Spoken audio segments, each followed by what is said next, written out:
Hello everybody, Rosanna here, Rosie Glow, hope you're well, at Brighton Pier. It's actually really apt because you have got the roller coaster behind and you've got that dippy up and down thing that just turns you topsy-turvy all the time. I thought it was a perfect place to discuss emotions we get stuck on and states of being that we keep looping in. And you know, I have to say at the start now that if this is stuff that interests you, please check out my Co-Creation Success course that's starting live at the end of the month. The link's below. And also, if you're free in Brighton this Friday, tomorrow, then why not come along to the cacao ceremony that's going to be dealing with just this particular issue and how oils can help, essential oils can help, and self-inquiry can move in. Because when we're dealing with an emotion we're stuck on, I'm going to give you two examples at the moment. I'm going to give you stubbornness and I'm going to give you disappointment. So disappointment being like a state of being. I mean, you could say that stubbornness is a state of being as well. What emotion would that lead into? Well, there are lots of places you can go with it, aren't there? So this is an exploration of how you can actually love it up, because really, if there's something that we identify with, there's a reason we identify with it. Oh, I'm just really stubborn, or that's my stubbornness, or I find life so disappointing, something always goes wrong. I can anticipate that this is going to happen. This is part of our narrative, part of our story. We keep repeating it, we keep owning it. Hey Patrick, how you doing? Hello from England. And so the more we own it, the more we claim it, the stronger it actually gets. And that's fine if it's actually bringing you the results in life that you want, if you're getting an experience mirrored back to you in your reality that is one you want. But if, for example, it's causing you some conflict and it's challenging you to step into a different state of being, one that's more enjoyable, then you're going to want to be able to deal with this. And looping is a mental body activity. You know, it's when you keep a story going all of the time. The pain body is comprised of the emotional and the mental body, okay, so in the subtle body sort of network, if you like, or schema. And, you know, we experience pain through the stories we tell ourselves that trigger emotions all the time. And, you know, you can have a question here, what comes first, an emotion or a belief? Well, we first experience emotions through our mothers in the womb, so I think it's pretty safe to say that the first experience we have of something is a raw emotion, and then we attach stories to it and beliefs to it. So we want to undo that. This is part of reprogramming your subconscious and starting to have a different relationship with how you perceive the world. So, you know, the first thing I would ask you, if there is an emotion or a state of being you're stuck on, is what is your relationship with it? And I invite you really, like, watch this video a few times, write down the answers, like just let whichever part of you wants to talk, but then later check in with who that is. Is it your ego? Is it your heart? Is it your super ego? Is it which bit of you is coming forward? And if you ask the question, which part of me is this, you will get the answer. All the answers are inside. So are you proud or are you ashamed of this particular emotional state of being? Do you feel accepting of it or rejecting of it? Are you fearful of it? Are you desiring of it? Is it something you want to identify with? It kind of gives you some kind of kudos that although you don't really like it, it kind of buys into a story of how you feel you should be, in order to what? To protect you, in order to bring to you something that you feel is important, and then, you know, somehow either reaffirms your view of the world or constantly challenges it, and that's what you like. You like to be on the edge of that. How does it hold you back, this particular emotion or state of being? And how does it help you? So there will always be both. There will always be, when, you know, ambiguity is an interesting state, because it's when we're kind of about to sort of step into something else, but we're not sure which way to go. And usually when we're seeking growth, there's half of us, or most, you know, a good proportion of us that's seeking to grow, and then there's the other bits of us that are antagonizing that growth because we want to stay true to the story we inherited and the conditioning that we inherited, because that's how you basically honor your tribe. And rites of passage are really missing from our lives in the Western culture, so we don't allow initiations to help us to keep stepping further away from what that initial conditioning was there to protect us for. Because in the first few years of life you are entirely dependent on the people around you, but as you get older and you learn independence, you get to choose your view of the world, or you stick to the conditioning. So the emotions that are present in your life, if they're serving you, great. If they help you to feel good and worthy and deserving, and to see that your outer world is reflecting that, and you're seeing that actually by and large you feel like you live in a benign universe, you feel like life is for you, is wanting you to actually to win, then that's great. You're on track.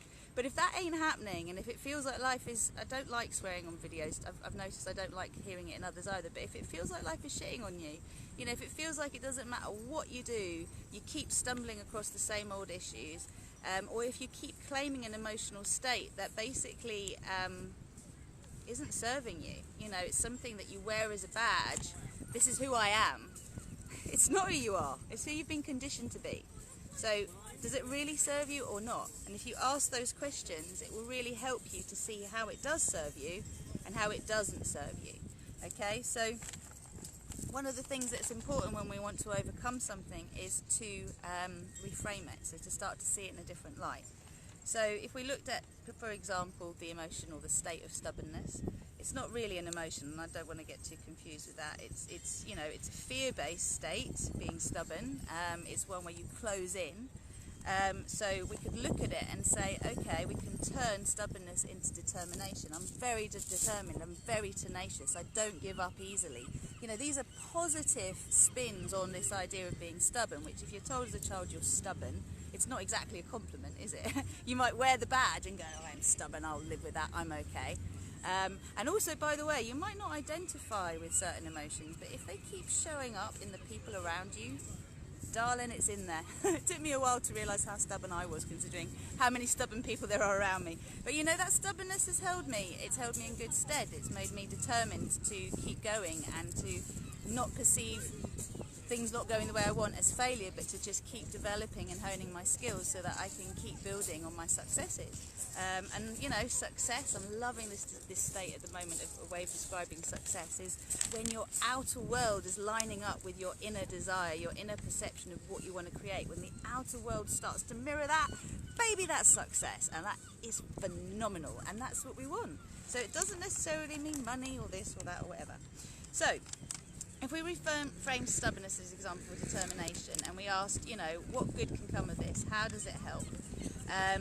Then I would be looking at stubbornness in particular as an opportunity to check in with whether I'm coming from love or from fear, and whether I'm coming from a state of self-preservation or a state of self-knowing, where I'm like, no, this isn't for me, this is for me. So, you know, if you work with the idea that you can be quite firm and direct in such a way that you're just stepping away from things that could be wasting your time, you know which way you're going, you've set an intention, you're aligning yourself with that intention, and then you're very clearly not allowing things to get in the way, distract you from your intention. Now that would be a way of using that stubbornness, that determination in a positive way. That's why those questions I asked you before are so important, because it helps you to make friends with the very things that you reject yourself for, you judge yourself for, you in some way separate yourself from. And if we use the example of disappointment, and disappointment has been a big thing in my life, to be honest. It's like never quite hitting the mark, you know, like it all looks good and then it flops at the last minute, and it's been a challenge, you know. It's not been an easy thing to deal with, but what it's taught me is to look at how I approach things. Am I in this space of la land? Am I sort of like thinking I'm going to take a leap and somehow I'm going to fly way up high in the sky, and my expectations are unreasonable in the sense that I'm set to failing because of the fact that I haven't really got a balanced view of what is possible. So disappointment, rosy coloured glasses, you know, how you kind of look at things, you have the opportunity whenever things don't go your way to immediately flip it round and say, what good will come from this? I wonder what good will come from this. If I'm setting my intention to align with my higher self, with my divine self, with the greatest version of me, then I know that the things that are not aligned with that are going to disappear from my life. I also know that the things that I really desire, the things that I really want, whether they're other people in my lives or whether they're things I want to achieve, those are there. My soul wants them for a reason, because that's the only reason I'm going to work so hard for something. I'm going to keep going through the challenges to get to the truth in that situation, to get to the triumph, to get to the place where it's like, yes, I've mastered this. And what's the difference between failing and mastership? It's practice, isn't it? It's practice, It's stepping back, realigning, looking at things. And, you know, I would say that, you know, disappointment in that respect is an opportunity to reconnect with, what did I put, source. So every time things don't go the way that I want and I'm feeling disappointment, I'm feeling separation. So I've got this opportunity to remember that things happen in divine timing and to get direct from source rather than from the things that I'm reaching out for, what it is exactly I need. So I'm using these emotions just to workshop this idea a little bit, but you know, what we do with the Co-Creation Success course is we basically start to look at all the different aspects of us that are communicating and talking, and to get clear on whether what we're intending and our actions, whether they're lined up with it, how we align with it, and whether we're aligning with it in such a way that's going to bring the results we want, or we're just flinging ourselves at things hoping for the best. Which aspects of co-creating we're already masters at and which bits we need to develop, because it's not a sort of just the law of attraction, it's lots of different aspects that work together, and learning about the different voices that speak through you and which ones you listen to the most.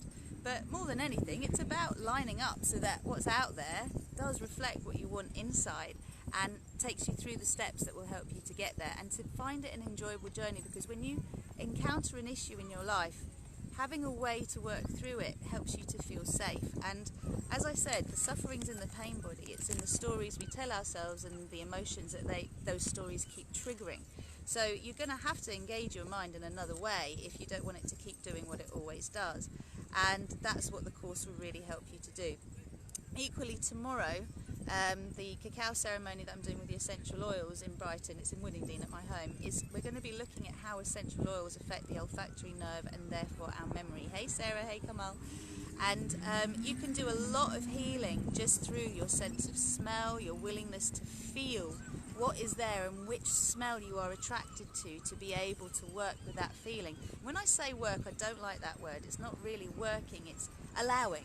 I see so many people stuck between this, do I acknowledge my shadow, do I work through my stuff, or do I, you know, go into just happy thinking? And I made another video about that called Depersonalizing Your Shadow, so please do look at that. But basically, the long and short of it is, of course, feel into it.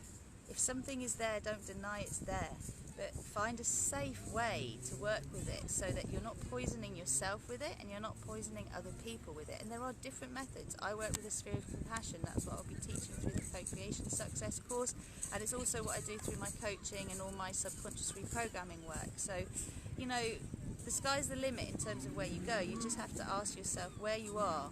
Is it where you want to be? And if it isn't, are you ready to start to explore the places that you've made presumptions about, that you have stated and claimed, this is who I am, this is what I'm about, and maybe stubbornly holding on to it even though it's bringing you constant disappointment. I'm just inviting these ideas to you because the moment you start looking for things to shift, they shift. The cacao ceremony tomorrow, Sarah, thank you for asking, is at 7 p.m. It's 7 till 11, and we'll be drinking ceremonial grade cacao at ceremonial dose. We'll be doing a little tune-in, check-in, then working with the oils as a way to work with these emotional states that we're coming with. And it is, you know, what emotions are you coming with? What are the states of being that you're stuck in, and what are the emotions that you keep looping on that you want to address and bring some healing to? And I'm going to be sharing with you some really beautiful tools for clearing trauma instantly around that. And then those who want to stick around are welcome to hang out in my hot tub afterwards. So yeah, that's what we're going to be doing. So I hope you can make it, Sarah. Sending lots of love to you all. Sending loads of love to you all. There's a lot of stuff going on at the moment. We're in eclipse season, so you're going to get one revelation after another, and if you're open to it, you'll also get, you know, the opportunities to get through where you're at and to go where you want to go. So I hope that you've enjoyed this little video. If you have, please subscribe to rosieglow.com and also to my YouTube channel. And if you haven't yet liked the Rosie Glow Facebook page, please do. It's all about frequency. I work with the frequency of grace, which allows you to let go easily of what no longer serves you. So that's what Rosie Glow is. So invite grace in and grace will come knocking. Sending you lots of love. Take care now. Bye. And please comment. I'd love to know how you find these things and what you want other videos on. Alright, take care. Bye bye.